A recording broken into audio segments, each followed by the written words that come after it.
Hello everyone, welcome back to my channel. आज हम लोग फ्रेंच रेवोल्यूशन पढ़ने वाले हैं, क्लास 9 का chapter 1। Let's start. On the morning of 14 July 1789, the city of Paris was in a state of alarm.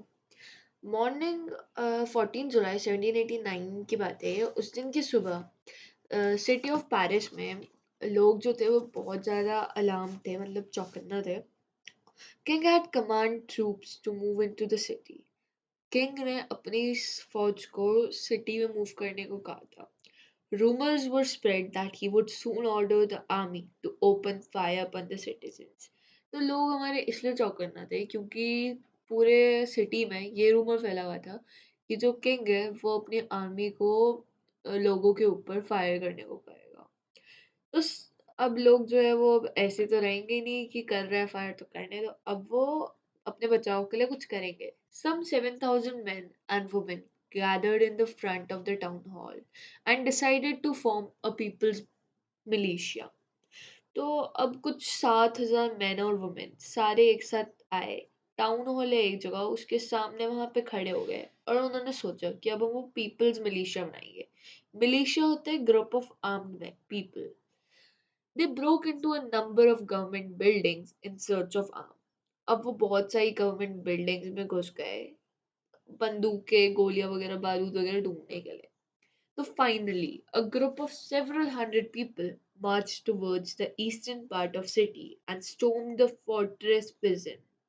तो कुछ बहुत देर बाद बहुत सारे लोग ईस्टर्न पार्ट ऑफ सिटी में गए, ईस्ट साइड में गए और एक फोर्ट्रेस प्रिजन है, मतलब जो किले का जो जेल होती है वहां पे चले गए वो। उसका नाम होता है बैस्टाइल। बैस्टाइल पूरे किले की एक प्रिजन होती है। तो where they hope to find hoarded ammunition, जहाँ पे उन्होंने सोचा था कि उन्हें होर्डेड एम्यूनेशन मिल जाएंगे। होर्डेड का मतलब होता है कलेक्टेड, जो स्टोर्ड होगी। So, in the armed fight that followed, the commander of the Bastille was killed and the prisoners released. तो अब जो उन्होंने जो वहां पे वो गए थे फाइट करने के लिए, तो वहां पे जैसे आर्मी के लोग होंगे तो उनसे वो लड़े। उसमें मारपीट में उनका कमांडर मर गया, जो बैस्टाइल का कमांडर था, जो सब चीज का हेड था वहां के जेल का। वो उसे मार दिया उन्होंने और प्रिजनर्स जो है उन्हें रिलीज कर दिया था। भले ही वहां पे सिर्फ 7 प्रिजनर्स थे, बट फिर भी उन्होंने उन्हें बाहर निकाल दिया। Yet the Bastille was hated by all because it stood for the despotic power of the king. और जो Bastille था वो सबके सब उसे बहुत ज्यादा नापसंद करते थे, क्योंकि वो एक ऐसी जगह थी जहाँ पे किंग के पास इतनी पावर थी, मतलब अगर उसे उसका मन करे तो वो किसी को भी वहां पे डाल सकता है। कोई उसकी बात ना सुने, कोई उसके खिलाफ जाए तो उसे वो सब लोग सबको उसे बेस्टाइल में डाल देता था। The fortress was demolished and its stone fragments were sold in the markets to all those who wished to keep a sovereign of its destruction. तो अब जो फोर्ट्रेस था वो पूरा तोड़ दिया गया और जो उसके स्टोन्स थे वो सारे मार्केट्स में बिकने लगे कि जिन लोगों को इस चीज के यादगार में रखना है, इसके डिस्ट्रक्शन को, तो वो सब उसे खरीद सकते थे। The day that followed saw more rioting both in Paris and the countryside. Most people were protesting against the high price of bread. तो अब जैसे ही दिन चलते रहे तो बहुत सारे लोग, सब लोग गुस्से में थे पेरिस में और बाकी कंट्री के साइड में, क्योंकि ज्यादा से ज्यादा लोग इसलिए प्रोटेस्ट कर रहे थे क्योंकि ब्रेड के प्राइस, जो एक कॉमन चीज है जो सब लोग खाते हैं, उसके प्राइस बहुत ज्यादा बढ़ गए थे। So much later, when historians look back upon this time, they saw it as the beginning of a chain of events that ultimately led to the execution of the king in France. Though most people at the time did not anticipate this outcome, how and why did that happen? तो अब जब इतने सालों बाद अब जब हम पढ़ रहे हैं, तो हिस्टोरियंस ने जब देखा, जब मतलब वो भी इस बारे में डिस्कवर कर रहे थे, तो उन्होंने उनको पता चल गया था कि अब ये एक ऐसा इवेंट स्टार्ट होने वाला है जो इस किंग ऑफ फ्रांस को हटा देंगे। अब आते हैं हमारा फ्रेंच रेवोल्यूशन का पहला topic, French society during the late 18th century. So इसमें ये ऑलमोस्ट 3 टाइप्स में डिवाइडेड थे।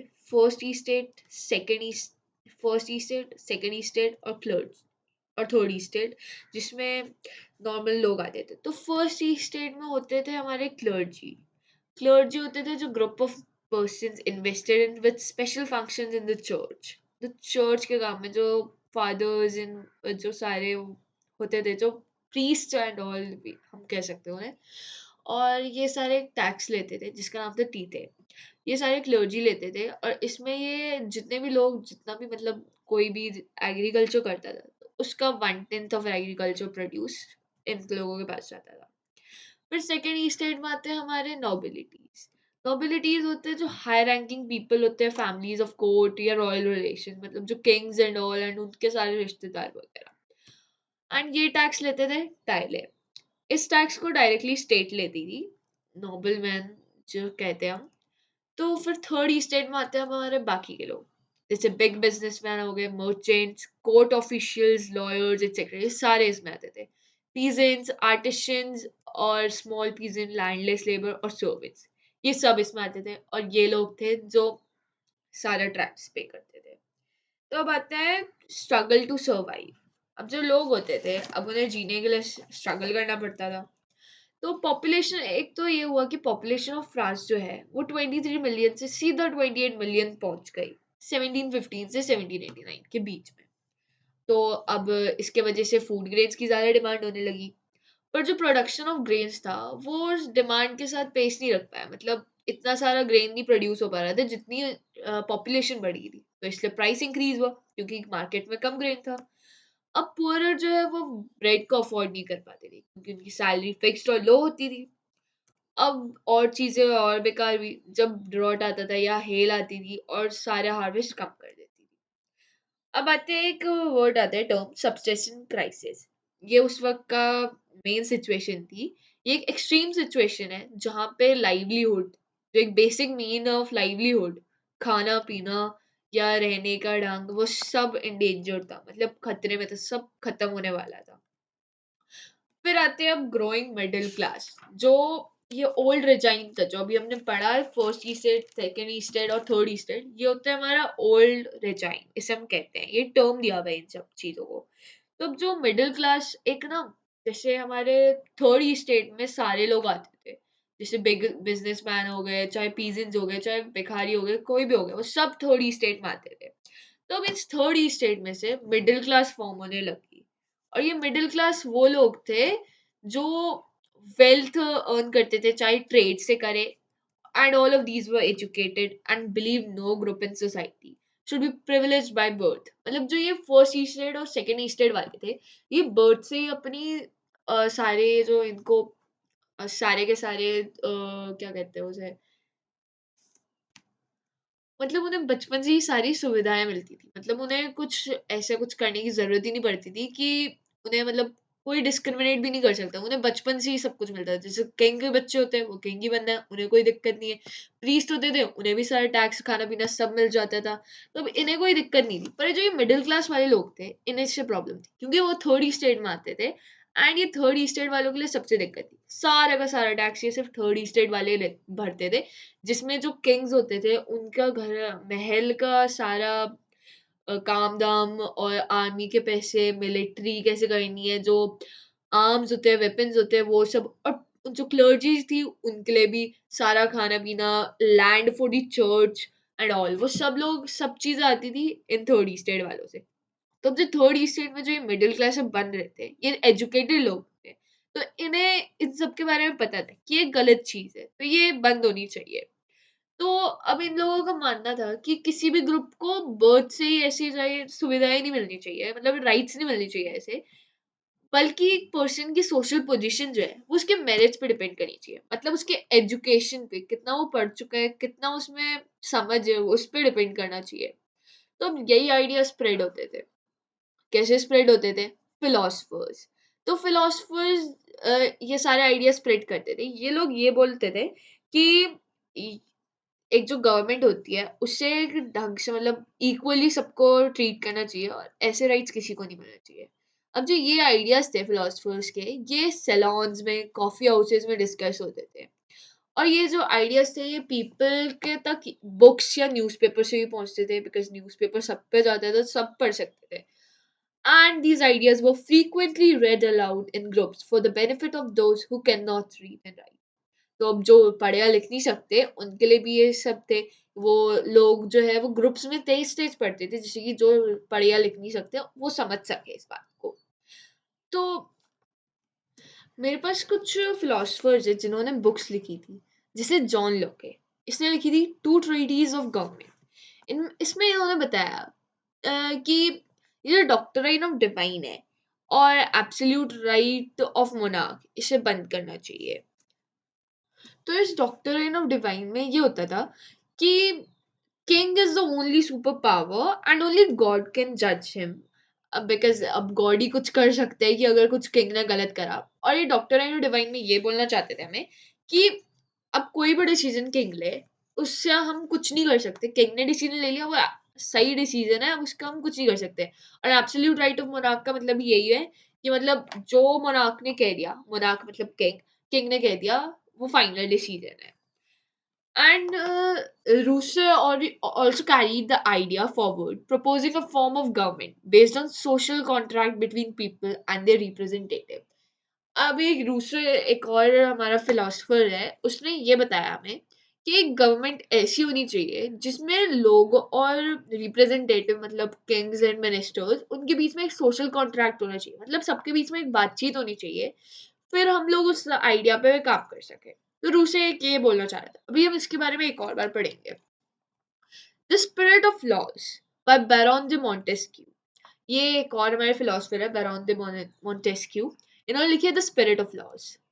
तो इसमें ये बताना चाहते हैं कि division of power with in the government, जो अभी हमें रूसो ने बताया ना कि ऐसे डिवाइड होना चाहिए, मतलब बात होनी चाहिए, तो उसी का एक अपग्रेडेड वर्जन है कि उसने बताया कि ये जो गवर्नमेंट है ये 3 टाइप्स में डिवाइड होनी चाहिए, जो आजकल है हमारी सारी कंट्रीज में ये चलता है. Legislative, executive and judiciary. तो इसका मतलब है वो ऐसा चाहता था कि सारी पावर सिर्फ किंग के पास ना हो, बल्कि लोग में डिवाइड होनी चाहिए. जैसे लेजिस्लेटिव में डिवाइड हो गए, एग्जीक्यूटिव में डिवाइड हो गए, जुडिशरी में डिवाइड हो गए. तो सारे लोग ये सारे मिलके डिसाइड करें कि होना क्या चाहिए. तो अब हमारा टॉपिक आता है the outbreak of the revolution. तो इसमें अब देखो, जो लुईस 16 थे उन्होंने हमारे टैक्स बढ़ा रखा था. एंड वो हमने पढ़ रखा है क्यों, क्योंकि उन्हें एक अमेरिका की 13 कॉलोनीज इनको फ्री करना था. मैं आपको एक और बार इसके बारे में बताती हूँ. इन 1774 लुईस 16 जो था वो किंग था बना हमारा बर्बन फैमिली का. बर्बन उसकी डायनेस्टी थी. एंड वो थ्रोन ऑफ फ्रांस में बैठा था. वो सिर्फ 20 years का था. और एक ऑस्ट्रियन प्रिंसेस मैरी एंटोनिएट, उससे शादी हुई थी. तो अब जब वो किंग बना था तो उसका एम्प्टी ट्रेजर था. अब क्यों? क्योंकि वॉर्स ने उसका सारा फाइनेंशियल रिसोर्स खत्म कर दिया था. और इस वॉर के साथ जो कॉस्ट ऑफ मेंटेनिंग दी, उनका जो एक्स्ट्रावेगेंट कोर्ट था, जो इमेंस पैलेस ऑफ वर्सलीज में था, मतलब जो बड़ा खतरनाक से उनका बड़ा सा कोर्ट था, सुंदर सा कोर्ट था, उस सब की कॉस्ट मेंटेनिंग भी चाहिए थी. और जो लुईस 16 था, जो मैं अभी बता रही थी, फ्रांस ने हेल्प करा था 13 अमेरिकन कॉलोनीज को अपनी इंडिपेंडेंस गेन करने के लिए. उन दोनों का कॉमन एनिमी था एक ब्रिटेन. ब्रिटेन तो दोनों का एनिमी था, तो इसलिए जैसे अमेरिका से भी वो लड़ रहा था. तो फ्रांस ने सोचा कि जैसे ब्रिटेन भी उनका दुश्मन है और अमेरिका का भी दुश्मन है, तो दुश्मन का दुश्मन दोस्त है ना. तो इसलिए उन्होंने अमेरिका को हेल्प करनी ही सोची. और जो इस वॉर था, इसने 1 बिलियन लिवरेज का डेप्ट उन्हें और दे दिया. और जबकि उनके पास ऑलरेडी 1 बिलियन लिवरे का डेप्ट ऑलरेडी था. तो अब उनका हो गया टोटल 2 बिलियन लिवरेज का डेप्ट. तो अब जो लेंडर्स जिन्होंने उन्हें ये पैसे दिए थे, अब वो 10% इंटरेस्ट लोन पे लेने लगे. तो अब जो फ्रेंच गवर्नमेंट थी वो अब अपना टैक्स बढ़ाने पे मजबूर हो गई, क्योंकि अब उन्हें रेगुलर एक्सपेंसेस भी मेंटेन करने हैं, cost maintaining of army, court, running government offices और यूनिवर्सिटीज. तो अब इन्हें फोर्स होना, उन्हें अब मजबूर होना ही पड़ा कि टैक्स बढ़ाना पड़े. और एक और बात, जो लिवरे होती है ये हमारी एक यूनिट ऑफ करेंसी है, फ्रांस में यूज होती थी, 1794 से इसे डिसकंटिन्यू कर दिया था। एंड जो हमने क्लर्जी पढ़े थे वो थे group of person invested with special functions, tithe tax levied by the church, 1/10 of agriculture produce, and taille जो डायरेक्टली स्टेट को पे होते थे। तो अब बारी आती है हमारे रेवोल्यूशन की। जब टैक्स बढ़ा, लोगों में गुस्सा आया, ब्रेड के प्राइस इंक्रीज हो रहे थे, हमारे नेचुरल कैलामिटीज आ रहे थे, तो अब लोग तो बहुत गुस्सा थे, तो अब रेवोल्यूशन स्टार्ट होता है। पहले इसकी हम थोड़ी सी समरी सी पढ़ लेते हैं। तो in France, the old regime, the monarch, did not have the power to impose the taxes according to his will alone. इसका मतलब है कि जो फ्रांस था उसमें जैसे जो ओल्ड रेजाइम था, हमारे जो तीनों ई स्टेट्स थे, तो उसमें से मोनार्क किंग के पास सारी पावर उस पर अकेले नहीं थी कि वो टैक्स अपने हिसाब से बढ़ा सके। तो तो पर मोनार्क जो है वो ये डिसाइड कर सकता था कि मीटिंग कब बुलानी है। एंड ये लास्ट टाइम पता है कब था? 1614 में। एंड अभी कौन सा टाइम चल रहा है? अराउंड 1774 चल रहा है, जब वो किंग बना है, राइट? तो अब जो ई स्टेट जनरल बुलाते हैं, वो estate general was a political body to which the three states send their representative. Estate general को बुलाना पड़ता है उन्हें एक मीटिंग सेट करने के लिए, जिसमें वो टैक्स डिसाइड करेंगे कितना होना चाहिए। तो ई स्टेट जनरल जो है वो एक पॉलिटिकल बॉडी है, जिसे थ्री स्टेट जो है, तीनों स्टेट अपने अपने रिप्रेजेंटेटिव सेंड करते थे। ओके, अब तुम्हें आगे पता चलेगा कितनी इनइक्वालिटी थी थोड़ी स्टेट के साथ। तो अब उसे एक मीटिंग बुलानी पड़ती थी, क्योंकि वो अकेले तो कर नहीं सकता है ना? जो एक पास करेगा एक प्रपोजल, जो न्यू टैक्सेस के लिए न्यू प्रपोजल होगा, जिसमें वो सारे मिलकर डिसाइड करेंगे कितना टैक्स देना है। अब एक बात सोचो, आप फर्स्ट और सेकंड सेकंड स्टेट जो है उन्हें टैक्स तो देने की जरूरत नहीं है, पर जो थर्ड ई स्टेट है उन्हें तो टैक्स देना पड़ता है। फर्स्ट और ई स्टेट फर्स्ट और सेकंड ई स्टेट को फर्क ही क्या पड़ेगा, कितना भी टैक्स पड़ जाए, फर्क तो थर्ड ई स्टेट को पड़ेगा। पर अब आगे देखो, तो 5 मई 1789 को लुईस 16 ने एक असेंबली बुलाई ई स्टेट जनरल की, न्यू प्रपोजल पास करने के लिए टैक्सेस के लिए। ओके, तो एक रिप्रेजेंटेटिव हॉल है वर्सलीज में, वो प्रिपेयर करा गया था डेलीगेट्स को होस्ट करने के लिए। ओके, मतलब सबको बुला के डिस्कस करने के लिए। तो अब जो फर्स्ट और सेकंड ई स्टेट है उन्होंने 300 रिप्रेजेंटेटिव ईच, फर्स्ट का 300, सेकंड का 300, जो आमने सामने बैठे थे 2 रोज में, ठीक है? अब जो 600 members of the third E state, और जो थर्ड ई स्टेट था ना उसमें से 600 मेंबर्स आए थे। ओके, आपको लग रहा होगा ये तो सही है, क्योंकि थर्ड और फर्स्ट और सेकंड ई स्टेट में कम लोग हैं, तो 300 चलता है, और थर्ड में 600, क्योंकि बहुत ज्यादा है। बट स्टिल ये कम नहीं है बहुत ज्यादा, क्योंकि थर्ड ई स्टेट में कितने लोग आ जाते हैं, है ना?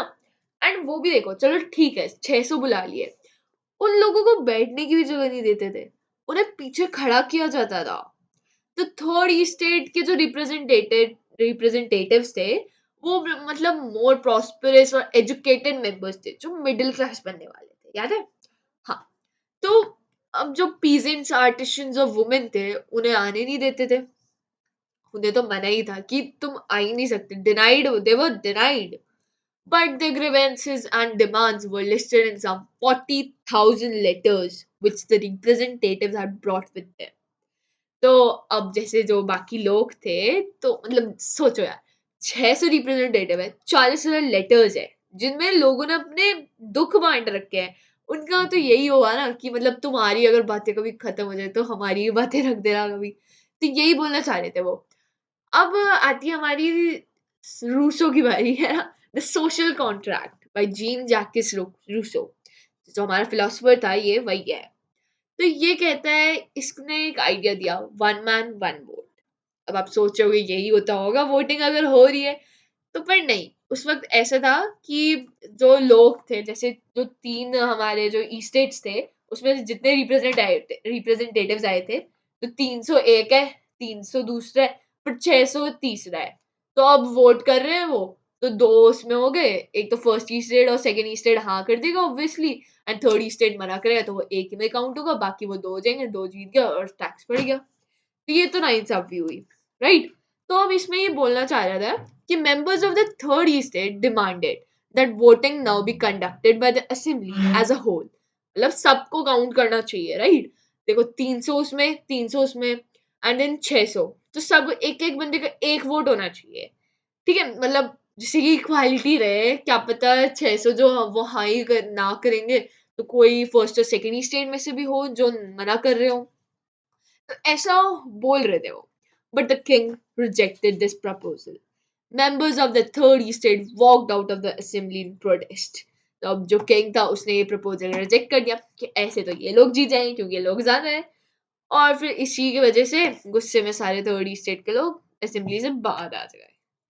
तो 5 जून को वो एक इंडोर टेनिस कोर्ट में सब असेंबल हुए जहां पे उन्होंने अपने आप को नेशनल असेंबली बोला, अपने आप को उन्होंने नेशनल असेंबली डिक्लेयर कर दिया, जो थर्ड स्टेट के रिप्रेजेंटेटिव 600 रिप्रेजेंटेटिव, उन्होंने अपने आप को नेशनल असेंबली बोल दिया and swore not to disperse till they had drafted a constitution for France that would limit the powers of monarch. And उन्होंने कसम गई कि वो तब तक नहीं जाएंगे जब तक उन्होंने एक कॉन्स्टिट्यूशन ना बना ले फ्रांस के लिए जिसमें वो मोनार्क किंग के पावर्स लिमिट कर सके। They were led by Mirabeau. He was from second estate but was convinced of the need to do away with the society of feudal privilege.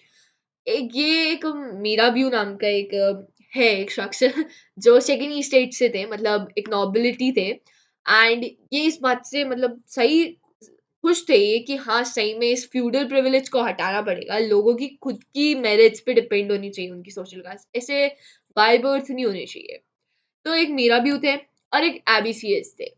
तो ये ओरिजिनली प्रीस्ट थे जिन्होंने एक influential pamphlet भी लिखा है जिसका नाम है what is the third state. ये ज्यादा सपोर्ट में थे, मतलब ये दोनों ही इन दोनों के लीडर्स थे, ये दोनों हमारे असेंबली के, जिन्होंने जो एक तो सेकेंड स्टेट से था एक फर्स्ट स्टेट से, आबीसीएस हमारे फर्स्ट स्टेट से हुए क्योंकि प्रीस्ट थे। तो इन्होंने दोनों ने हमारी मदद करी है थर्ड स्टेट वाले लोगों को कि यस तुम अपने राइट के लिए लड़ो। So while National Assembly was drafting the constitution, the rest France seethed with turmoil. A severe winter had meant bad harvest. The price of bread rose. तो अब जब नेशनल असेंबली अपना कॉन्स्टिट्यूशन बना रही, वो तो मस्त अपना कॉन्स्टिट्यूशन बना रही है, तो अब जो बाकी का फ्रांस था उसका क्या हाल हो रहा है, टैक्स बढ़ गए, अब ब्रेड है ही नहीं मार्केट में, और विंटर आ गया, बैड हार्वेस्ट, फिर से ब्रेड की प्राइस रोज। तो अब 14 जुलाई को जो गुस्से वाली क्राउड थी वो सारे बेस्टाइल में फिर से घुस गए और कंट्री साइड में रूमर्स ये फैल गए हर विलेज में कि लॉर्ड्स ऑफ मैनर है जो बड़े बड़े जमींदार है उन सबके जैसे बड़े बड़े उनके सिक्योरिटीज टाइप के होते हैं ना, वो सारे हाथ हायर्ड बैंड, मतलब जिन्होंने उन्होंने मतलब हायर कर रखा है गुंडे लोगों को कि जितने भी लोगों की क्रॉप्स है, राइप क्रॉप्स है, जिन्होंने जो पकी हुई क्रॉप्स है वो सारी वो खराब करने तोड़ने सब करने खत्म करने आ रहे हैं वो क्रॉप्स। तो अब डर में पीजेंट्स वगैरह है सब, तो अब इन सब अब ऐसे तो रहेंगे नहीं वो कि आ रहे हैं खराब करने करने दो।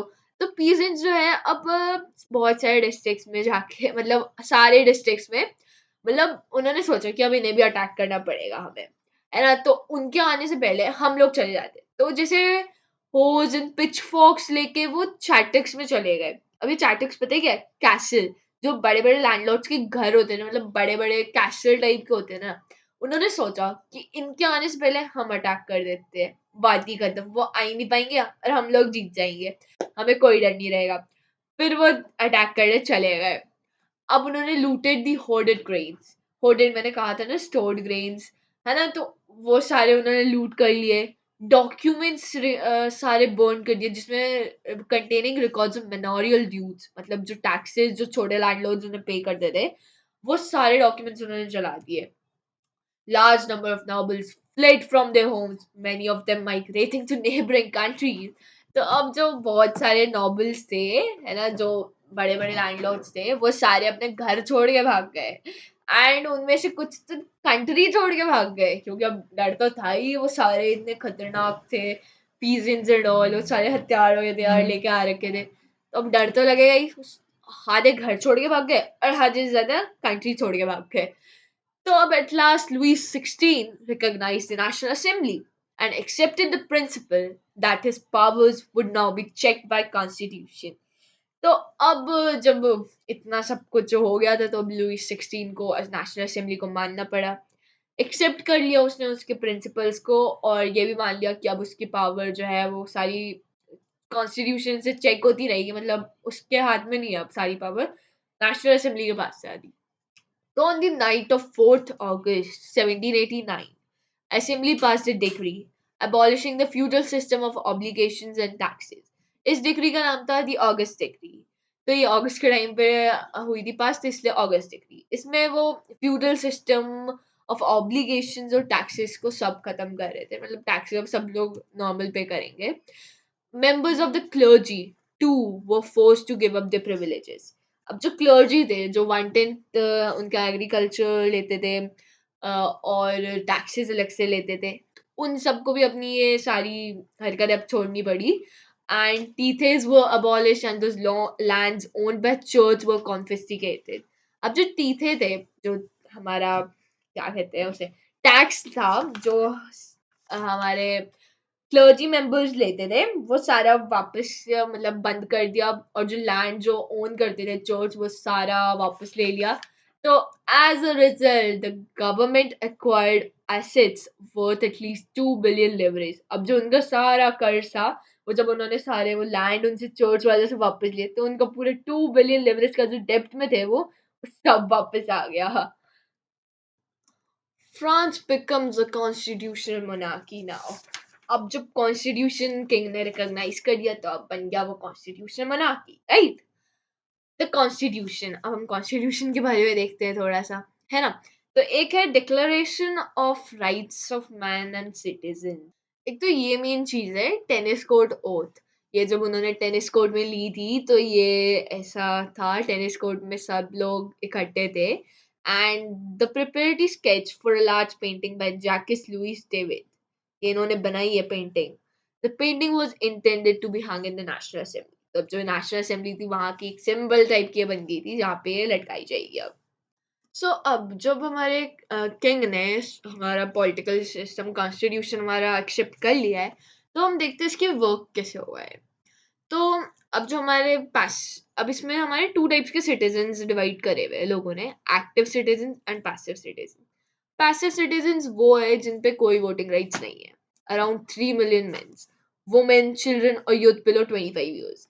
तो अब इसमें पैसिव सिटीजन में कौन कौन होते थे, एक तो औरतें होती थी, बच्चे, और जो लोग 25 साल से कम होते थे वो होते ही होते थे, और जो मेंस जो 25 साल से ज्यादा थे और वो टैक्स वगैरह पे करते थे, मतलब वेल्दी थे, उन लोगों के पास होती थी राइट्स, और जो नहीं करते थे जिन पे कोई वेल्थ नहीं है वो सारे ऐसे ही रहते थे।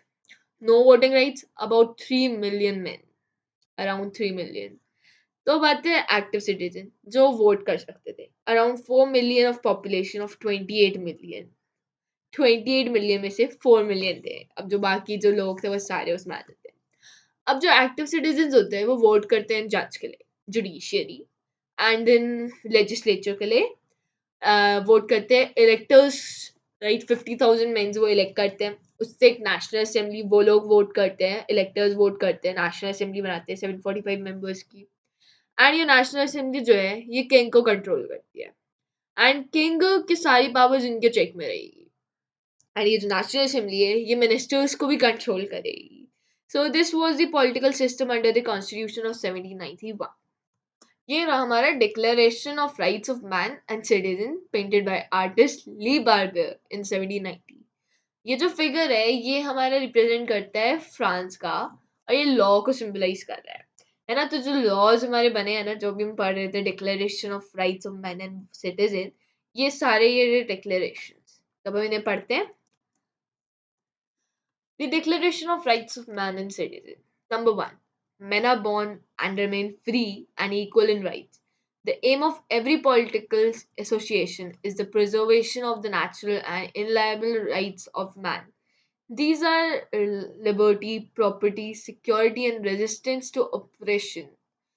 मतलब अब इसमें ये बोलना चाह रहे हैं कि पहला देखते हैं, पहले जो man are born and remain free and equal in rights. अब जो मैन है वो सारे बॉर्न होते हैं और वो सारे फ्री रहने चाहिए और इक्वल, सारे राइट्स उन्हें इक्वल मिलने चाहिए। और aim of every political association जो है वो होना चाहिए कि उनके नेचुरल राइट्स कभी हर्ट ना हो, उन्हें लिबर्टी, प्रॉपर्टी और सिक्योरिटी, रेजिस्टेंस टू ऑपरेशन, मतलब कोई जबरदस्ती ना करे, वो सब उन्हें ध्यान रखना है पॉलिटिकल एसोसिएशन, सारी political association. The source of all sovereignty resides in the nation. अब जो सारी चीजें हैं, जो अच्छी चीजें हैं, वो सारी अब रिसाइड करती है नेशन में। सॉवर्निटी का मतलब, इसका मतलब होता है सबसे ज्यादा पावर, सुप्रीम पावर जो है वो नेशन के पास होती है। नो ग्रुप और इंडिविजुअल में exercise authority that does not come from people. अब जो कोई भी ऐसे कुछ काम नहीं कर सकता जिससे मतलब किसी राइट हुए हो, हर्ट राइट हो किसी की। Liberty consist of power to do whatever is not injurious to others. The law has the right to forbid only action that are injurious to society. Law is the oppression of the general will. All citizens have the right to participate in its formation, personally or through their representatives. All citizens are equal before it. So, no man may be accused, arrested, or detained except in cases determined by law. And एक बात मैं बताऊं, आप ऐसा मत समझना कि इसमें काउंटिंग्स गलत लिखी है। बुक में इसी टाइप की काउंटिंग्स लिखी हुई है, 7th के बाद डायरेक्ट 11 12 एंड 13 14 15 16 है नहीं, फिर 17 है डायरेक्ट। बुक में यही लिखा हुआ है, इसलिए मैंने सेम बुक की तरह लिखा हुआ है यहाँ पे। No man may be accused, arrested और detained except in the cases of determined by law, ये हमने पढ़ लिया था अभी। Every citizen may speak, write, and print freely. He must take responsibility for the abuse of such liberty in cases determined by the law. For the maintenance of the public force and for the expenses of administration, a common tax is indispensable. It must be assessed equally on all citizens in proportion to their means. Since property is a sacred and inviolable right, no one may be deprived of it unless a legally established public necessity requires it. In that case, a just compensation must be given in advance. ये था हमारा छोटा सा law जो हमारे mains को दिया हुआ था ये सिर्फ अभी।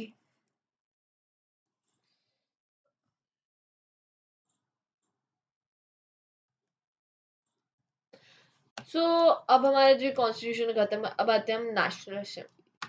तो नेशनल असेंबली में ये जो ड्राफ्ट अपना जो कॉन्स्टिट्यूशन है ये बना के 1791 में कंप्लीट कर दिया था। अब 1791 में इन्होंने कंप्लीट कर लिया था। Let me show you one picture. अच्छा, ये वाली हमने डिस्कस कर लिया अभी। तो its main object was to limit the powers of the monarch. जो इस कॉन्स्टिट्यूशन का मेन ऑब्जेक्ट इसका यही था कि ये मोनार्क की पावर एकदम हाथ में ले ले, मतलब लिमिट कर देनी, तो ज्यादा हो रहा था इसलिए लिमिट करने के लिए कहा था। एक और पिक्चर है मेरे पे, ये हमारे रूसो है। Okay, sorry it wasn't Rousseau, ये है जीन पॉल मैरेट। तो इसके इनके बारे में पढ़ते हैं अब हम। The revolutionary journalist Jean Paul Marat commented in his newspaper L'Ami du Peuple the friend of the people. इसका ये फ्रेंच में लिखा हुआ है, इसे इंग्लिश में ट्रांसलेट करा है, the friend of the people. तो इन्होंने इस न्यूज़पेपर में कमेंट करा on the constitution drafted by the National Assembly. The task of representing the people has been given to the rich. The lot of poor and oppressed will never be improved by the peaceful means alone. Here we have absolute proof of how wealth influences the law. Yet laws will only last only as long as the people agree to obey them. And when they are managed to cast off the yoke of the aristocrats, they will do the same to the owners of the wealth. Source and extract from the newspaper Lamy the Pupil. तो Jean Paul मरद की तो photo attach है जिसे मैंने अभी Rousseau बोल दिया था। तो ये है जीन पॉल मरद, इनकी फोटो यही सेम हमारी बुक में दी हुई है, तो मैंने यही वाली लगाई है। तो नेक्स्ट आते हैं अब हमारे, हाँ, तो these powers instead of being concentrated in the hands of one person were now separated and assigned to different institutions. Okay, तो अब जो ये पावर्स थे ये एक ही इंसान के हाथ में रहने के बजाय हमने डिफरेंट इंस्टीट्यूशंस को सेपरेट कर दी। तो लेजिस्लेचर, एग्जीक्यूटिव एंड जुडिशरी जो हमें पता था, जिसने हमारी फ्रांस को कॉन्स्टिट्यूशन मोनार्की बना दिया। तो अब इसमें था जो मैंने अभी पैसिव और एक्टिव सिटीजन्स के बारे में बताया था, इसके बारे में डिटेल है। Only men above 25 years of age who paid taxes equal to at least 3 days of labor's wage were given the status of active citizen. तो अब जो ये मेन थे जो 25 साल से ज्यादा थे और जो टैक्स भरते थे, मतलब जो लेबर्स वेजेस होती थी ना, जो मिनिमम लेबर्स वेज होती थी, उनके 3 गुना, मतलब एक दिन का एक है ना, फिर 3 दिन के हो गया 3 लोगों का है ना, 3 गुना उनका ज्यादा। तो जो 3 गुना उनके वेज के बराबर जो टैक्स भरती थी, मिनिमम टैक्स एटलीस्ट, तो उन्हें दिया जाता था स्टेटस ऑफ एक्टिव सिटीजन, उन्हें हम एक्टिव सिटीजन कहते थे। एंड द रिमेनिंग मैन और वुमेन वो क्लासिफाइड एज पैसिव सिटीजंस, और जो बचे मैन हो गए, वुमेन हो गए, बच्चे हो गए, यूथ हो गए जो 25 साल से कम थे, वो सब थे पैसिव सिटीजंस।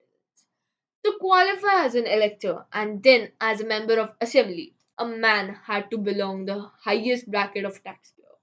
मतलब किसी मैन को अगर इलेक्टर बनना है या मेंबर ऑफ असेंबली बनना है, तो उससे highest bracket of tax payer का मतलब हुआ, मतलब जो टैक्स सबसे ज्यादा पे करता था, उस वाले ग्रुप में बिलोंग करना होगा उसे, तभी वो उसके बन सकता है वो। तो constitution begin with the right of man citizen. हाँ, तो जो कॉन्स्टिट्यूशन है वो अब हमारे स्टार्ट होती है declaration of rights of man and citizen, जो हमने पढ़ा था। इसके बारे में एक और चीज है, rights such as right to life, freedom of speech, freedom of opinion, equality before law were established as natural inalienable rights. मतलब अब जैसे हो गई कि राइट टू लाइफ, ये हर बंदे की जरूरत है। फ्रीडम ऑफ स्पीच, जो बोलना चाहे वो बोल सके। फ्रीडम ऑफ ओपिनियन, जो ओपिनियन देना चाहे वो बोल सके। इक्वालिटी बिफोर लॉ, मतलब सब लोग इक्वल हो। तो ये तो ऐसे राइट्स में कर दिया था इन्हें कि नेचुरल और इनअलाइनेबल राइट्स, मतलब इन्हें चेंज नहीं कर सकता कोई, ये है तो ये है, अब इन्हें चेंज नहीं करना, ये एकदम कॉमन चीज है जो सब पे होनी चाहिए। That is they belong to each human being by birth and could not be taken away, मतलब जो भी ह्यूमन बीइंग का बर्थ हो उससे ये राइट्स नहीं ली जा सकती, उस पे है तो है। It was the duty of the state to protect each citizens natural right. तब ये ड्यूटी थी सिटीजन हमारे, उनकी क्या कहते हैं उन्हें, हमारे स्टेट की, कि वो इन राइट्स को मेंटेन करे। तो कॉन्स्टिट्यूशन जो है इन्हीं डिक्लेरेशन से स्टार्ट होता है, इसके बारे में हमने पढ़ लिया।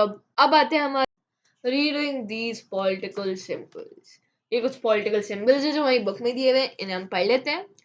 तो इसके बारे में पहले हम पढ़ते हैं। The majority of men and women in the 18th century could not read and write. तो मेजॉरिटी ऑफ देम जो पढ़ और लिख नहीं सकते थे, मेन और वुमेन दोनों, तो उनके लिए ये चीज बनाई गई थी। और ये बात इसलिए है क्योंकि जो पढ़ने और लिखने का राइट था ये सिर्फ थे हायर कास्ट पीपल के पास। तो अब जो ये इमेजेस और सिंबल्स थे, ये इंस्टेड ऑफ प्रिंटेड वर्ड्स, मतलब लिखने के बजाय या कम्युनिकेट करने के बजाय, हम लोग इन्हें पेंट कर देते थे। और ये पेंटिंग जो है ली बार्बर के द्वारा है। ली बार्बर एक फेमस पेंटर है इनका, इसने बहुत सारी पेंटिंग्स बनाई है।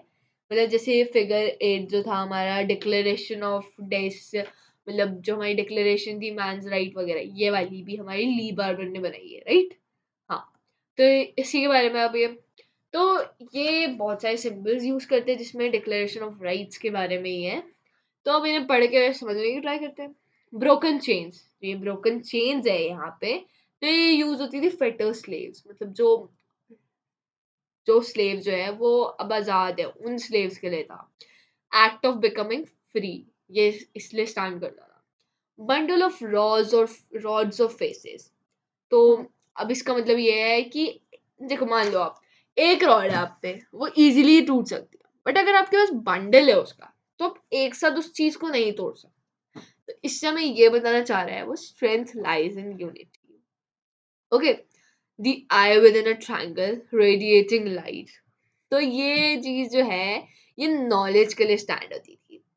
और जो इधर रेज ऑफ द सन जो है, ये जो रेज आ रही है, ये जो आईज है ट्रायंगल के अंदर, ये तो हमारी नॉलेज के लिए है। और जो बाहर से जो ये रेज है ना, ये हमें दिख रही है रेज, तो इसका मतलब है जो इग्नोरेंस, मतलब जो फालतू चीजें जो हमें जो डिस्ट्रैक्ट करते हैं ना, उन चीज से अवेयर रहने के लिए क्लाउड्स ऑफ इग्नोरेंस टाइप के बनाए हुए हैं।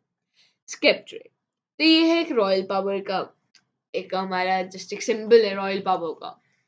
And come the snake biting its tail to form a ring. ये जो स्नेक है ये अपनी टेल को बाइट कर रहा है, और इसका मतलब ये है कि एटर्निटी। इस रिंग के पास ना तो बिगनिंग है ना तो खत्म है। एटर्निटी होता है जो ना ही खत्म हो सकता है ना ही शुरू हो सकता है, मतलब खत्म नहीं हो सकता, बस ये समझो आप। द रेड फ्राइगन कैप, ये जो कैप है ये स्लेव्स पहनते थे जब वो फ्री हो जाते थे। इसी कैप हम आगे पढ़ेंगे इसके बारे में।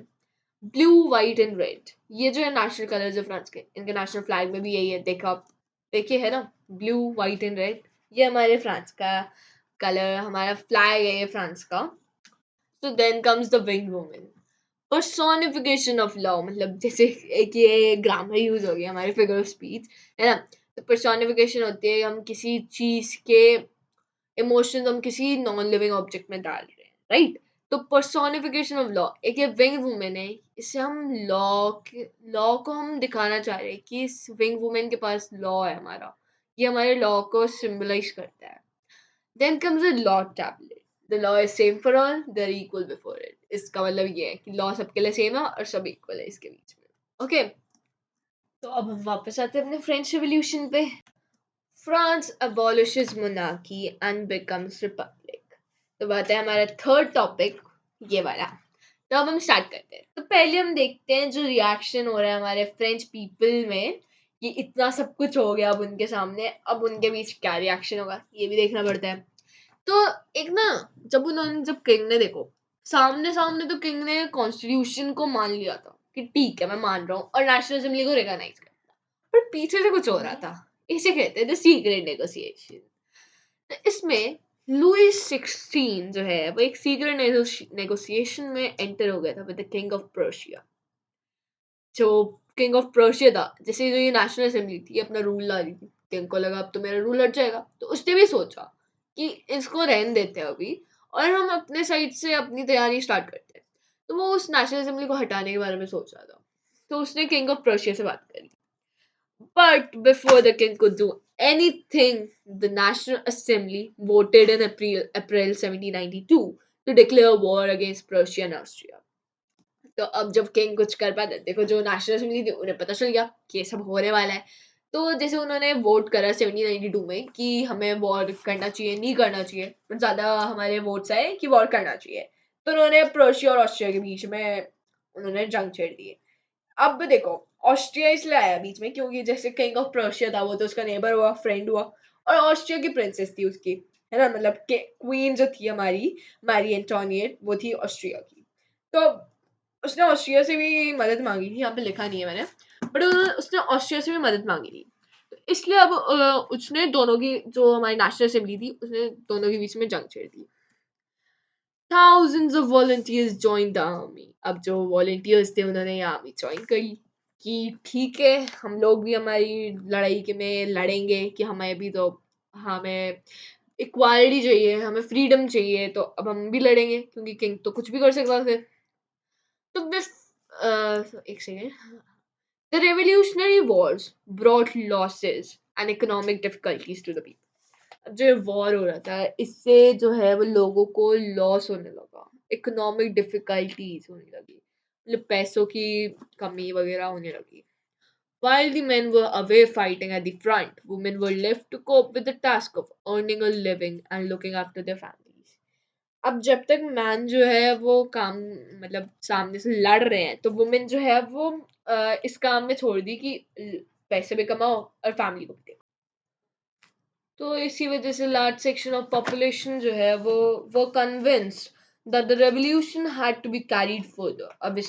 अब जो ज्यादा लोग थे अब वो सोचे इतना हो गया अब और आगे बढ़ाओ, खत्म करो इस चीज को अब। As the Constitution of 1791 gave political rights only to richer section of society। तो अब जैसे जो पॉलिटिकल राइट्स थी वो सिर्फ रिचर सेक्शन ऑफ सोसाइटी पे थी, है ना।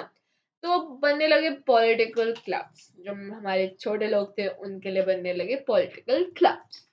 तो पॉलिटिकल क्लब जो है वो एक इम्पोर्टेंट रैलिंग पॉइंट था पीपल के लिए, जिन्हें अपनी गवर्नमेंट पॉलिसीज डिसाइड करनी थी या अपने एक्शंस डिसाइड करने थी क्या करना है उनको। तो वो सब वो डिसाइड करते थे पॉलिटिकल क्लब में, ये क्लब टाइप का बना के रखते थे. The most successful of these club was that of the Jacobin. तो Jacobin सबसे ज़्यादा सक्सेसफुल क्लब था, एक क्लब का नाम है ये, and which got its name from the former convent of Saint Jacob in Paris. तो इन्हें इसका नाम मिला सेंट जैकब से, जो पेरिस में थे.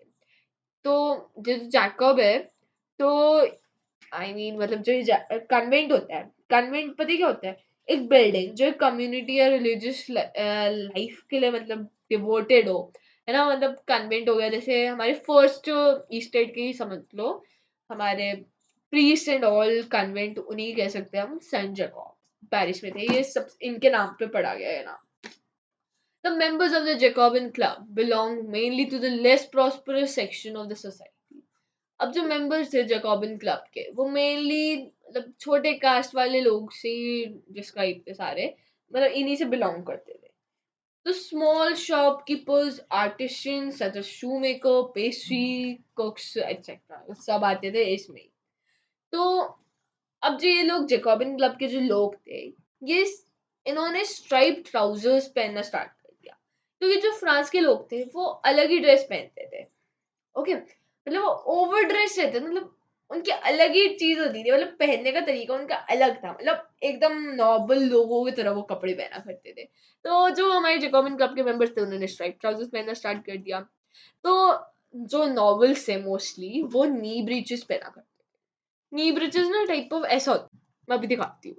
तो जैसे हमारे बूट्स होते हैं ना, वैसे टाइप के होते हैं नी ब्रीचेस, ऐसे होते हैं जो नी के नीचे पहने जाते हैं ऐसे. तो इसकी मैंने एक गूगल पे डेफिनेशन भी ढूंढ लिया. Knee breeches, short trousers worn by men and fastened at or just below the knee, नीज के जस्ट नीचे पहने जाते हैं, वो होते हैं नी ब्रीचेस. सो ये लोग नी ब्रीचेस इसलिए पहनते थे जिससे ये बता सके कि एंड हो चुका है power wielder by wearers of no knee breeches. मतलब वेयरर्स ऑफ नी ब्रीचेस कौन हुए? नोबल्स. तो इन सब की पावर का एंड करने को प्रोक्लेम करने के लिए ये लोग ऐसे कपड़े पहनते थे. ओके, तो अब हम आगे बढ़ते हैं. तो they were known as sans culottes. तो इन लोगों को हम बताते थे sans culottes, those without knee breeches. इसका मतलब ये है, sans culottes men wore in addition to that red cap that symbolised liberty. याद है आपको जो फ्री लेबरर्स थे वो क्या पहनते थे? Red cap. मैंने बताया था आपको. तो ये सैन कलर्टर्स जो लोग थे यही काम करते थे. तो ये लोग पहनते थे हमारे रेड कैप जो लिबर्टी को सिंबलाइज करता था. मैं आपको एक सैन कलर्टर्स कपल दिखाती हूँ जो आपकी बुक में दिया हुआ है. Late me show you. This is the red cap, और जो हमारे जो कलर्टस सैन कलर्टस कपल्स है वो ये रहे. तो देखिए, stripe trousers, red cap, and ये वुमेन्स की ड्रेस थी, स्ट्राइप ट्राउजर्स, रेड कैप, यही सब पहनते थे लोग.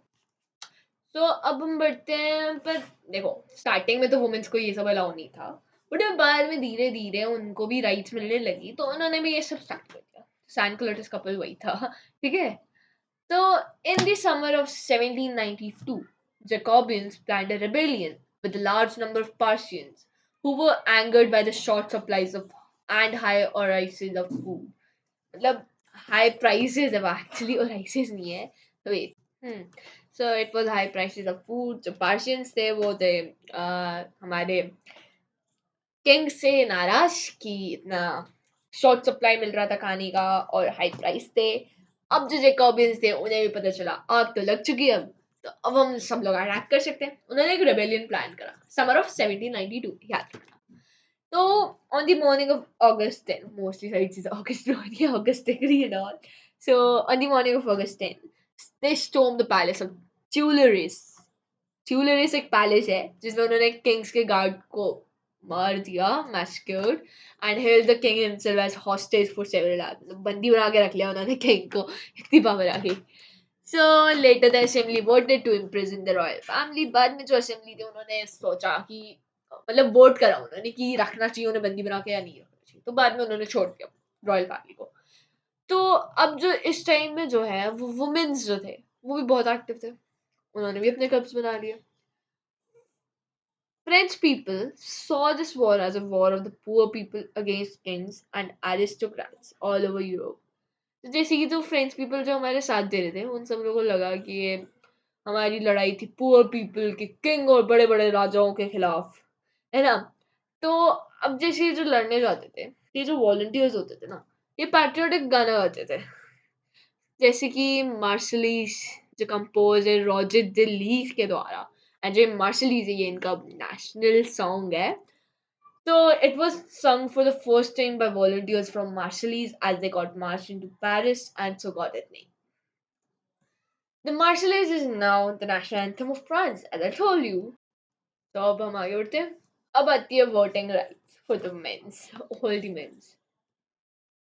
So voting right में हमारा आता है topic to all the men of 24 years of age and above and regardless of wealth and got the right to vote.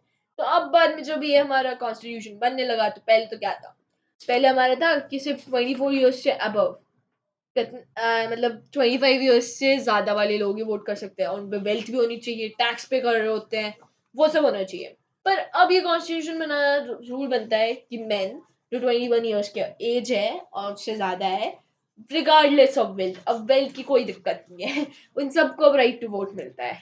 तो the newly elected assembly was called the convention. अब जो new elected assembly थी उसे उन्होंने नाम दिया convention, पहले का था नेशनल असेंबली. तो 21 सितंबर 1792 इसमें क्या होता है, इसमें हमारी जो मोनार्की है वो अबॉलिश हो जाती है, फ्रांस एक रिपब्लिक डिक्लेयर हो जाता है. तो अब Republic is a form of government where the people elect the government including the head of the government. Almost ये डेमोक्रेसी है, राइट? लग रहा है ना थोड़ा थोड़ा. तो लुईस 16 जो है अब उसे मारने का ऑर्डर दे दिया. तो वो बहुत ज्यादा बुरा था, मतलब टैक्स बढ़ा रहा था, पीपल के बारे में नहीं सोचता था, अपने बारे में सोचता था. एंड लुईस जो उसकी रानी थी वो सारी पार्टी करते थे, लोगों के बारे में बिना सोचे. Louis XVI was sentenced to death by the court on the charge of treason. Treason होता है हमारा crime of betraying anything against law. मतलब आप क्राइम कर रहे हो लॉ के खिलाफ, उसे treason कहते हैं. So on 21st January 1793, he was executed publicly at the Palace de la Concorde. एक जगह है, ठीक है, पैलेस मतलब place, at the Place de la Concorde. Okay, जगह का नाम है Place de la Concorde. Okay, 21 जनवरी 1793, मतलब प्लेस नहीं है नाम उसका, at the Place de la Concorde. तो क्वीन मैरी एंटोनियट जो है वो अब इसी चीज की वजह से दुख में बेचारी मर गई अब थोड़ी देर दिनों बाद. अब आता है हमारा rain of terror.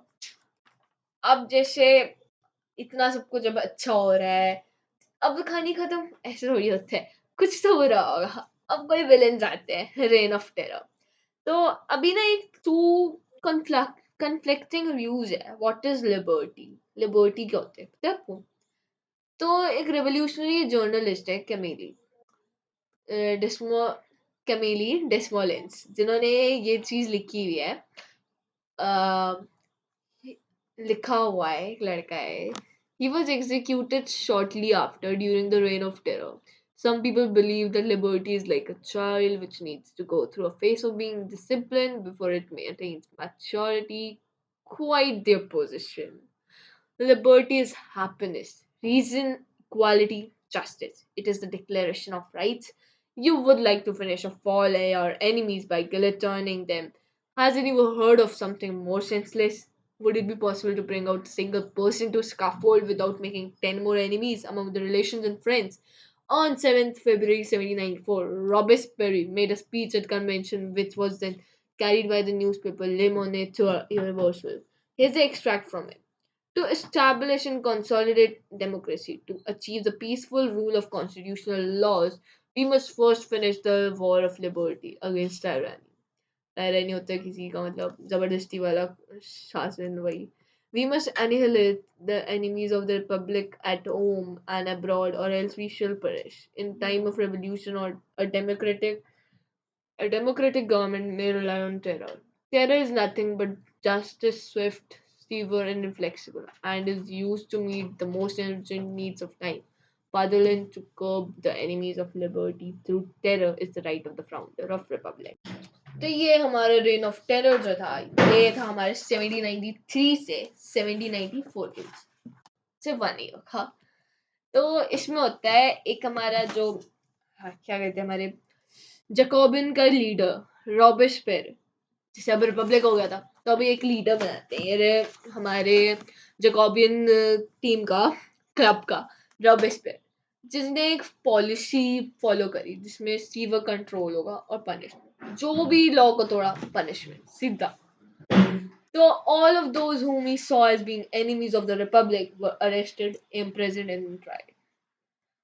If the court found them guilty, they were guillotined. Guillotined. The guillotine is a device consisting of two poles and a blade with which a person is beheaded. It was named after Dr. Guillotine, who invented it. So ये होता है guillotine, जिसमें पीछे में blade होती है, इंसान को ऐसे रखा जाता है एंड देन उसका हेड बेहेड हो जाता है. सो अब बात है हमारा laws placing a maximum ceiling. तो अब जो इनका जो ये कार्ल है ना, ये जो गिलेटिन में जो ये करते थे, मतलब जो भी लॉ तोड़ेगा उसे सबको मार देते थे. ये सब करने के बाद इनके कुछ लॉज थे जो maximum ceiling on wages of and prices, मतलब जो आसमान छू गए थे वेजेस और प्राइसेस में उनके लॉज. मीट और ब्रेड जो है वो राशनड, मतलब उन्हें कम कर दिया था. पीजेंट्स वो force to transport the grains to the cities and sell it at fixed by the government. अब जो मीट और ब्रेड था वो कम कर दिया था आना, और पीजेंट जो है वो उनके ग्रेन्स को सिटीज में बेचना उनके लिए बहुत ज़्यादा फोर्स करा गया था. उन्हें फिक्स्ड प्राइस पे बेचना था, जो गवर्नमेंट बताए उन्हें. The use of more expensive white floor was forbidden, मतलब अब जो एक्सपेंसिव वाइट फ्लोर होता था उसे बंद कर दिया, खर्चा नहीं करना. All citizens were required to eat the plain Degalite equality bread, a loaf made of whole wheat. सोच सकते हो कैसा प्लेन चीजें खानी पड़ती थी उन्हें, अब एक्सपेंसिव चीजें खाना मना था. Equality was also sought to be practiced through forms of speech and address. अब जो इक्वालिटी थी वो स्पीच और एड्रेस में भी प्रैक्टिस होने लगी थी. मतलब instead of traditional monsieur, sir and madam, madam के जगह आप बोलते थे सिटियन और सिटियन है, सिटीजन. अब वो यूज, मतलब उन्हें सर या मैडम भी नहीं बोल सकते, जैसे हायर कास्ट वालों को सर या मैडम बोलते थे. अब नहीं, अब सबको सिटियन या सिटियन है बुलाते थे. Churches were shut down and the building converted into barracks or offices.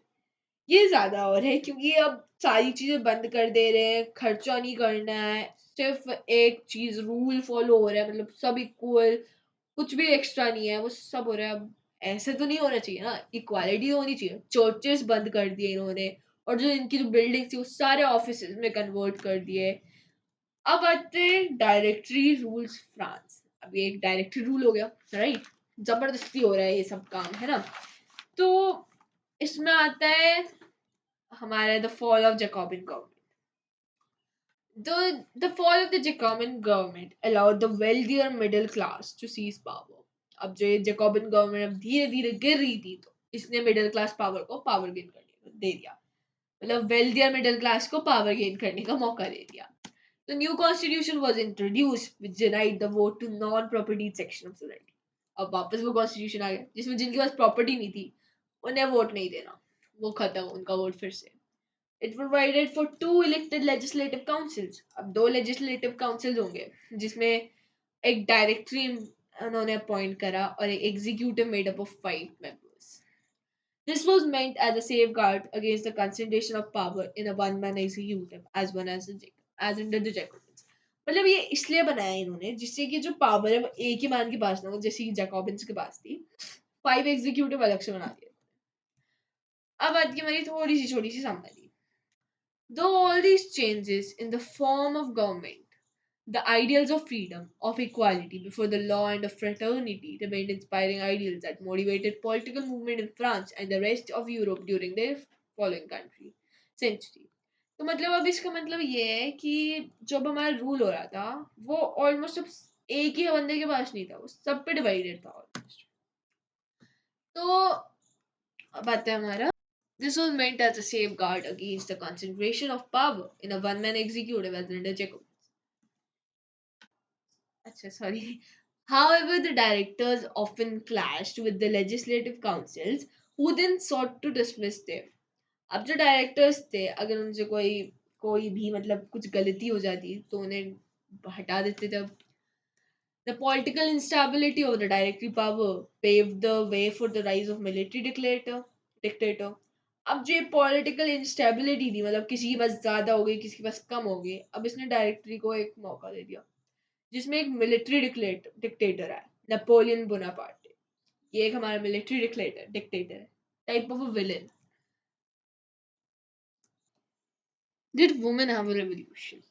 तो अब आता है हमारा fourth topic, did women have a revolution. तो वुमेन्स का भी कुछ पार्ट था. तो involvement of women. The women were also active, right? So in 1793, the Jacobean politician Stormont sought to justify the closure of women's club on the following grounds. मतलब अब जो जैसे 1793 में, ये मतलब आगे की बात है अभी, है ना, इसमें हम वापस आएंगे.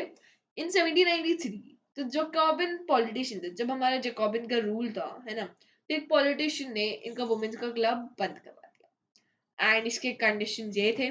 तो इसमें ये बोल रहे थे, has nature interested domestic duties to men? Has she given us breast to nurture the babies? No, she said to men, be a man. Hunting, agriculture, political duties, that is your kingdom. She said to women, be a woman. The things of a household, the sweet duties of motherhood, those are your tasks. Shameless are those women who wish to become man. Have the duties been fairly distributed? तो अब ऐसी चीजें हमें बोलने लगे थे, मतलब उसमें हमें दिया हुआ था कि मतलब जो हमें डिवाइड करके दिया हुआ था, ऐसा हमारे एक जैकोबिन पॉलिटिशियन ने ऐसा डिस्कस करा अपने क्लब में कि ऐसा क्यों है कि जब दिया हुआ है ड्यूटीज तो ऐसे क्यों कर रहे हैं ये लोग, इन्हें क्यों मैन बन रहा है. तो इसके बारे में हम आगे पढ़ेंगे. From the beginning, women were active participants in the events which brought us about so many important changes in French society. अब जो वुमेन्स थे, इनका बहुत ज़्यादा एक्टिव पार्टिसिपेंट्स था. जैसे कि स्टार्टिंग में जब हमारे ब्रेड के प्राइसेस राइज हुए थे, तो वुमेन्स तो थी वो जो लाइंस में लग के ब्रेड के लिए वेट करती थी. तो ये लोग मतलब ये लोग हमारे इतना इन्होंने रेवोल्यूशन इन्होंने भी करा है. ये लोग सारे रिवोल्ट करते थे ब्रेड शॉप्स में, और जो ब्रेड शॉप्स वाले थे ना वो भी तेज हुआ करते थे. पता क्या करते थे वो लोग ब्रेड को रख लेते थे, स्टोर कर लेते थे. फिर बाद में जब कमी पड़ेगी ना तो वो हाई प्राइस में एकदम बेचते थे, जिससे उन्हें प्रॉफिट हो रहे. वो तो थे ऐसे अपने प्रॉफिट वाले लोग, है ना, बाकी लोगों के बारे में नहीं सोचते. पर वुमेन्स थी जो इन सब चीजों का हैंडल करती. So they hope that the environment would pressurize the revolutionary government to introduce measures to improve their life. इन्होंने सोचा कि environment जो है वो revolutionary government को pressurize करेगी और उनकी lives improve करने के measures देगी. Most women did not have access to education or job training. अब ज़्यादातर women के पास access होती नहीं थी. करेंगे क्या वो वर्किंग वुमेन जो है उन्हें अपनी फैमिलीज का भी ध्यान रखना पड़ता है, जैसे कुक करना होता है, fetch water, Q up for bread, line में लगने का मैंने अभी बताया, बच्चों को देखना, वो सब उनका काम था. Wages were lower than those of main. और जो वेजेस थी उनकी वो भी कम थी मेन से. अब क्या करते हैं वो, है ना. और इसमें एक और चीज थी, जो डॉटर्स थी नॉबल्स की, wealthier member of third state, सिर्फ वही जाके कन्वेंट में पढ़ सकते, मतलब हॉल, एक मीटिंग हॉल जिसमें आपको बताया था, जिसमें हॉल एक बड़ा टाइप का हॉल है, मतलब एक मीटिंग रूम है टाइप ऑफ, ये है ना, सिर्फ वहां पे जाके सिर्फ वेल्दी और मेंबर्स या नॉबल्स की बेटियां ही पढ़ सकती थी. After which their families arrange marriage for them. इसके बाद उनकी फैमिलीज जो है वो उनके लिए मैरिज अरेंज कर देते थे, राइट. सो अब वुमेन्स को आया गुस्सा. उन्हें भी अपनी चीजें चाहिए, राइट्स चाहिए. जो मेंस ने अपना पॉलिटिकल क्लब बनाया, जो लोअर मेन थे, हायर मेन के पास तो था, लोअर वालों ने भी अपना पॉलिटिकल क्लब बनाया. अब वुमेन भी हो गई शुरू, वुमेन ने भी अपना पॉलिटिकल क्लब बनाया अपनी राइट्स के लिए. They demanded the right to vote. उन्होंने राइट टू वोट डिमांड करी, जिससे कि उन्हें असेंबली में इलेक्ट किया जाए और पॉलिटिकल ऑफिस में उन्हें रखा जाए, मतलब जिससे कि वो सारी पॉलिटिकल एक्टिविटीज कर सके. About 60 women clubs came up in different French cities.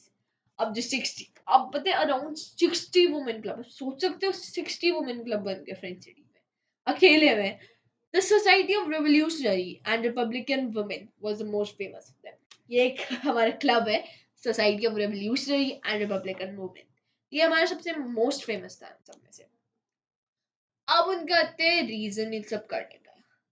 Main demand थी उनकी right to women for women as well, women के लिए भी राइट होनी चाहिए।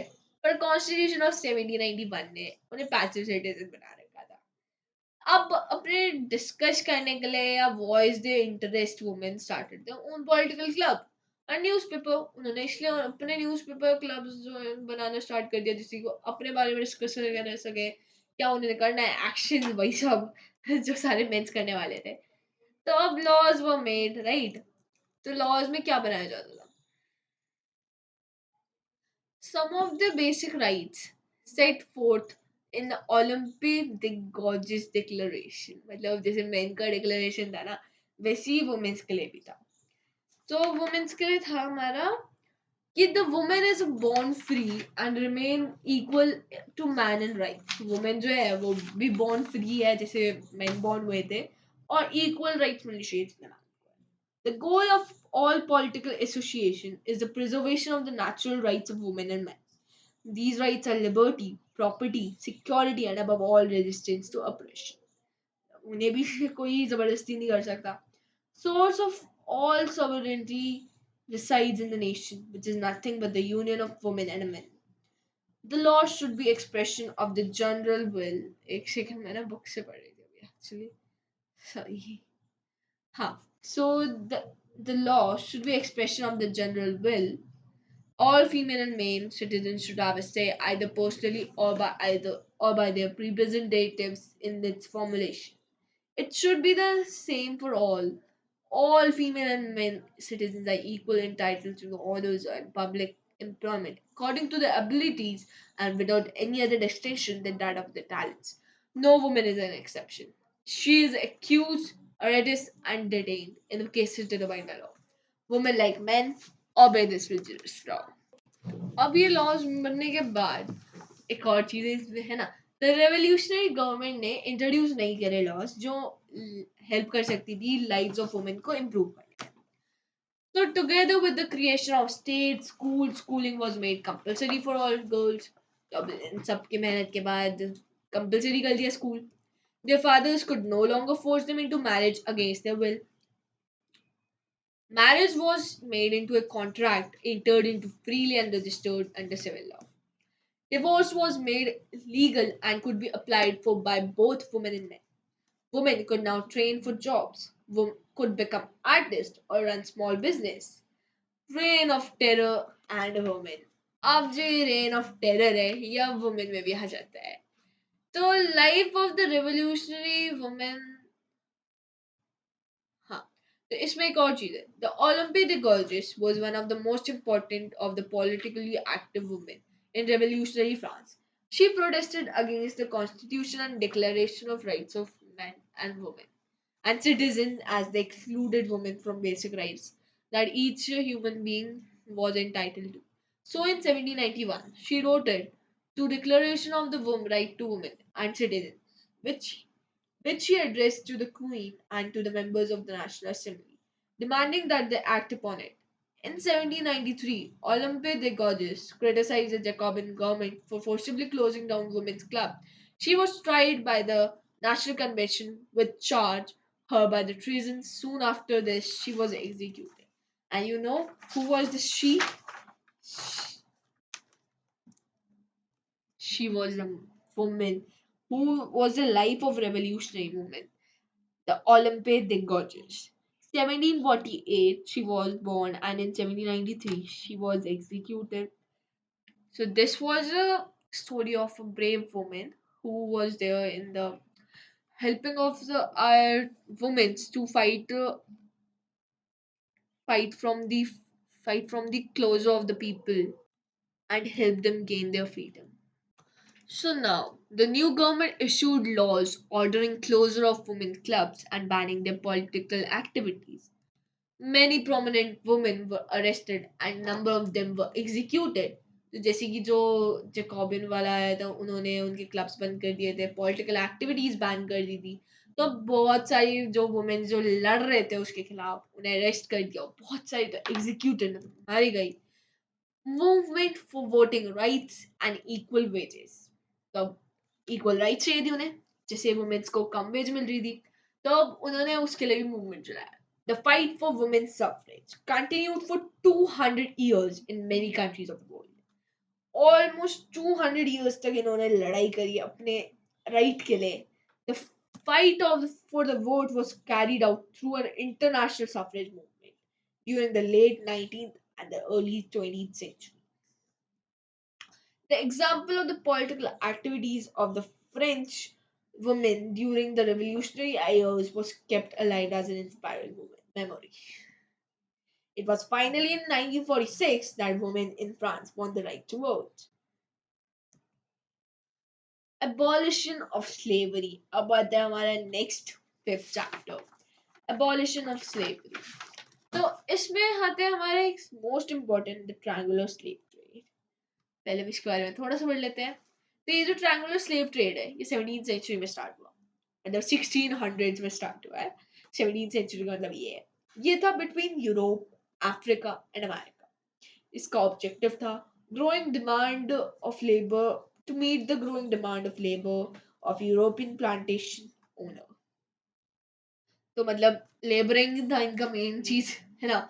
So the colonies of the Caribbean, Martinique and Guadeloupe and San Domingo were important suppliers of commodities such as tobacco, indigo, sugar, and coffee. But Europeans were reluctant to work there. They started triangular slave trade. How were they sold now? French merchants sailed from the ports of Bordeaux and Ornantes to the African coast, where they brought slaves from local chieftains. Branded and shackled, slaves were packed tightly into the ships for the 3 months long voyage across the Atlantic to the Caribbean. They were sold to European plantation owners. The exploitation of slave labor made it possible to meet the growing demand in European market for sugar, coffee, and indigo. Port cities like Bordeaux and Nantes owed their economic prosperity to the flourishing slave and trade. The turn of abolition. Throughout the 18th century, there was a little criticism of slavery in France. The National Assembly held long debates about whether the rights of man should be extended to all French subjects, including those in the colonies. But it did not pass any laws favoring opposition from businessmen whose income depended on the slave trade. अब लोग डरे हुए थे कि business अगर हमने इनके लिए कुछ लॉ पास कर दिया तो अब बिजनेसमैन जो बड़े बड़े बिजनेसमैन है जिन पावर है क्या करेंगे, हमारा फेयर था उनमें भी लोगों में. It was finally the convention which in 1794 legislated to free all slaves in the French overseas possessions. फिर फाइनली 1794 में लॉ आ गया जिसमें उन्होंने सारे स्लेव्स को फ्री कर. This, however, turned out to be a short-term measure. Just 10 years later, नहीं थोड़े ही सालों का धक्का था, बाद में फिर से वापस हो गया कंटिन्यू, और फिर बाद में हमने वापस बंद कर दिया. 10 years later, Napoleon reintroduced slavery. यानी नेपोलियन वो मिलिट्री डिक्टेटर वही. The plantation owners understood their freedom as including the rights to enslaved African Negroes in pursuit of their economic interest. Negroes जो है वो एक टर्म यूज होता है indigenous people के लिए of Africa south of the Sahara. It is a derogatory term not in commonly use. अब ये बंद हो चुका है वर्ड, अभी से वापस फिर से यूज नहीं करता कोई हम. Slavery was finally abolished in French colonies in 1848. Slavery अब finally खत्म हो गया था फ्रेंच कॉलोनीज में 1848 में. ओके मतलब बाद पहले तो नेपोलियन ने इसे वापस ले आए. हमारे 1794 में ये हमारा आया था, 10 साल बाद मतलब 1804 में वापस इंट्रोड्यूस हो गया. और 1848 में 1804 में 1848 में अराउंड 44 ईयर्स के बाद वापस में अबॉलिश हुआ. तो अब आते हैं हमारा last topic, the revolution and everyday life. तो रेवोल्यूशन इसमें मोस्टली हमारे ना समरीज है कि क्या क्या होता है. एक हमें इसमें छोटी सी समरी सी लिखी हुई है, मतलब स्टार्टिंग की लाइंस लिखी हुई है जो बुक से लिखी हुई है मैंने. Can politics change the clothes people wear, the language they speak और the books they read? The years following 1789 in France saw many such changes in the lives of men, women, and children. The evolutionary government took it upon themselves to pass laws that would translate the ideals of liberty and equality into everyday practice. So, अब आते हैं हमारे laws that came. तो हमारे laws आए थे जैसे कि हो गया एक important law था हमारा. हाँ, तो एक important law था हमारा जो था कि storming of Bastille. मतलब अब सेंसरशिप बंद करिए, मतलब किसी को धमकियां नहीं दे सकते, आप अपने बातों में नहीं उसे मना सकते. उसकी खुद की मर्जी है, फ्रीडम है, उस पर बोलने की फ्रीडम है. और जैसे बैस्टाइल को उन्होंने बंद कर दिया था 1789 में. ये तो याद ही होगा आपको, जब वो सारे हमारे पीजेंट्स एंड ऑल वो सब लोग हमारे पीपल कंट्रीमेन वो सब लोग जाके बैस्टाइल पे स्टॉर्म कर दिए थे, बंद कर दिया था उन्होंने. In the old regime, all written material and cultural activities, books, newspapers, play could be published or performed only after they have been approved by the censors of the king. मतलब जो ओल्ड regime में जितने भी written material थे ना, cultural activities, book हो गए, newspaper, play, उस टाइम में पता है क्या होता था कि जो भी प्लेस है ना, पहले वो किंग से अप्रूव होने चाहिए, कुछ भी सेंसर नहीं होना चाहिए. मतलब आप मतलब चीजों को रोक नहीं सकते, मतलब कुछ भी अगर किंग के खिलाफ हो रहा है तो मना कर देगा, वो चीज नहीं आएगी. बट ये सब अब हमारा बंद कर दिया बाद में आके. Now the declaration of the rights of man and citizen proclaims freedom of speech and expression to be a natural right. ये हमने पढ़ा था पहले. पहले की डिक्लेरेशन ऑफ मैन में क्या होगा, उसके राइट, नेचुरल राइट, स्पीच, उसके एक्सप्रेशन, जो भी मर्जी उसे बोलना है वो सब एक्सप्रेस वो कर सकता है, उसके लिए कोई उसे रोक नहीं सकता. Newspaper, pamphlets, books, printed pictures flooded the towns of France from where they traveled rapidly into the countryside. They all described and discussed the events and changes taking place in France. Freedom of the press also meant that opposing views of events could be expressed. Each side sought to be convinced the others of its position through the medium of print. Plays, songs, and festive processions attracted large number of people. This was one way they could grasp and identify with ideas such as liberty or justice that political philosophers wrote about at length in texts that which only a handful of educated people could read. Next आता है हमारा summary. तो summary हमारी पूरे chapters की हमारी छोटे से पैराग्राफ में मैंने समरी लिखी आपकी. सो 1804 में, मतलब एक कंक्लूजन है एक टाइप का, समरी भी नहीं कहेंगे मेरे, कंक्लूजन है. 1804 में Napoleon Bonaparte crowned himself as the emperor of France. 1804 में जब हमारा वो स्लेवरी वापस रिकंटिन्यूड हुआ था 1804 में, एंड 1848 में वापस कंटिन्यू हो गया था, राइट, मतलब अबॉलिश हो गया था. 1804 में हटा दिया था उसने, बोनापार्टे ने, Napoleon Bonaparte. So he set out to conquer neighboring European countries, dispossessing dynasties and creating kingdoms where he placed members of his families. तो अब वो कॉन्कर करने निकल गया कंट्रीज को, नेबरिंग यूरोपियन कंट्रीज को, जिसमें वो डायनेस्टीज को खत्म करता है, किंगडम्स बनाता है जहाँ पे वो अपने मेंबर्स रख देता है, मतलब ध्यान रखने के लिए अपने मेंबर्स रख देता है फैमिली के. Napoleon saw his role as a modernization of Europe. अब उसे तो ऐसे ही लगेगा कि वो अच्छा काम कर रहा है, वो ऐसे सोचा कि वो मसीहा है अब यूरोप का. उसे लग रहा था मतलब वही सब कुछ है पूरे उसका, बट ऐसा तो था नहीं, वो तो एक बुरा इंसान था. He introduced many laws such as the protection of private property and a uniform system of weights and measures provided by the decimal system. Initially, many saw Napoleon as a liberator who would bring freedom for the people. मतलब लोगों को ऐसा लगा liberator मतलब एक ऐसा इंसान जो मतलब बहुत अच्छा है, जो फ्रीडम लाएगा अब लोगों के लिए. But soon the Napoleonic armies came to be viewed everywhere as invading force. But बाद में पता चला कि जो नेपोलियन की आर्मी है ये मतलब एक तानाशाही वाली फोर्स है ना. तो he was finally defeated at Waterloo in 1815. ये वाटरलू जो है ना, ये एक जंग हुई थी, मतलब एक वॉर थी ये वाटरलू 1815 में, उसमें ये मारा गया. 1804 में वो बना एंड 1815 में मारा गया एंड 1848 में हमारा एबॉलिशन ऑफ स्लेवरी वापस लग गया. बने ना sequence. So many of his measures that carried the revolutionary ideas of liberty and modern laws to other parts of Europe had an impact on people long after Napoleon had left. पर जो उसके ideas थे, जो उसने liberty के modern laws दिए थे, वो अभी भी चलते आ रहे हैं, कुछ तो चीजें उसने सही करी एंड कुछ बुरी करी। सो अब हमारी यहाँ आती है total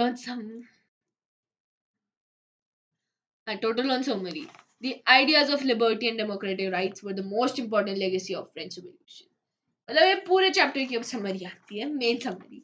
तो आइडियाज जो थे लिबर्टी और डेमोक्रेटिक राइट्स के, वो सबसे मोस्ट इम्पोर्टेंट चीज थी जो चली आ रही थी, लेगेसी मतलब चल रही थी, वो सारे सबके रूल में यही चल रही थी। लिबर्टी आ रही थी, डेमोक्रेटिक राइट्स आ रहे थे, यही था हमारे मेन चीज फ्रेंच रेवोल्यूशन की। These spread from France to the rest of Europe during the 19th century, where feudal systems were abolished. ये पूरे फ्रांस में पहला, यूरोप में पहला, 19th सेंचुरी में पूरे, जहां पे फ्यूडल सिस्टम जो है ये abolish कर दिया इन्होंने। Colonized people reworked the idea of freedom from the bondage into their movements to create a sovereign national state. तो अब इन लोगों का एक मतलब ऐसा बन गया, मतलब काम करने के साथ में काम लगने लगे कि आइडिया ऑफ फ्रीडम आ गया अब हम पे। अब हम फ्री है इन सब बंधनों से, मतलब ये सारे जो ये डिक्टेटर्स आए, हमारे किंग्स आए, इन सब ने हम पे बहुत रूल करा, अब हम फ्री है। The Tipu Sultan and Ram Mohan Roy are two examples of individuals who responded to the ideas coming from revolutionary France. अब हमारे इंडिया के लोग जो इनसे इंस्पायर हुए, जैसे टिप्पू सुल्तान एंड राम मोहन रॉय, ये जो दो इंडिविजुअल्स हमारे फ्रांस के आइडिया से बहुत इंस्पायर हुए, इन्होंने इंडिया में भी वही सब करने की सोची थी। तो जैसे कि Mohan Roy was one of those who was inspired by new ideas that was spreading through Europe at that time. The French Revolution and later the July Revolution excited his imagination. He could think and talk of nothing else when he heard of the July Revolution in France in 1830. On his way to England in Cape Town, he insisted on visiting in frigates, warships, flying the revolutionary tricolor flag, though he had been temporarily lamed by an accident. बेचारा मर गया भाई accident की वजह से। हाँ sorry, मैं यहाँ पे दिखाना भूल गई फिर से, है ना। So on his way to England at Cape Town, he insisted on visiting frigates, warships. Frigates are warships, ships में जो war में use होती थी, and flying the revolutionary tricolor flag, though he had been temporarily lamed by an accident. इसका source है एक सुशोभन सरकार, notes on the Bengal Renaissance 1946. So इसी के साथ हमारा ये चैप्टर खत्म हो जाता है। तो फाइनली हमने फ्रेंच रेवोल्यूशन चैप्टर पूरा हमने पढ़ लिया है, भले ही बहुत टाइम लगा है नो, बट हमने ये चैप्टर अब कंप्लीट कर लिया है। अब आपको कोई भी डाउट हो कमेंट में पूछ लेना मेरे से, मैं आपके डाउट्स हमेशा सॉल्व करूंगी। Thank you for watching and don't forget to like and subscribe my channel. Thank you.